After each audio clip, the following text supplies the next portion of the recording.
کہ نماز جنازہ پڑھانے والے کے لیے کن مسائل کا جاننا ضروری ہے، اور دوسرا نماز جنازہ کے فرائض اور واجب اور سنتیں کیا ہیں، کیا ہر آدمی نماز جنازہ پڑھا سکتا ہے، اس کے لیے کن مسائل کا جاننا ضروری ہے، اور ساتھ ہی ساتھ اگر وہ نماز بھی پڑھانا چاہے تو اس کے لیے کیا مسائل ہیں۔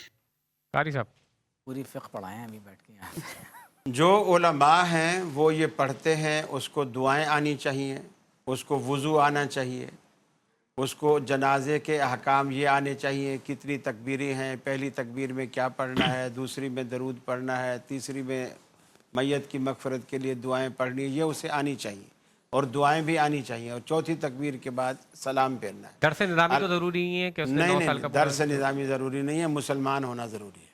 ٹھیک۔ اور دوسری بات یہ ہے کہ بعض جنازوں میں اللہ کے رسول نے 4 سے زیادہ تکبیرات بھی پڑھی ہیں، لیکن تکبیرات میں اضافہ کر کے آپ نے کوئی نیا کام نہیں کیا، بلکہ ان تکبیرات میں بھی آپ نے دعاؤں کا ہی اہتمام کیا۔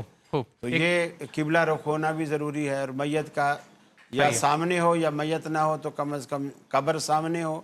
ہم یعنی اسی طرح جنازے کے قائل ہیں۔ کچھ احباب جو جنازہ کا ابانہ بھی پڑھ لیتے ہیں تو ان کے لیے پھر میت کا بھی سامنے ہونا ضروری نہیں ہے، اور وہ اسی طرح جنازہ پڑھتے ہیں۔ بہت شکریہ۔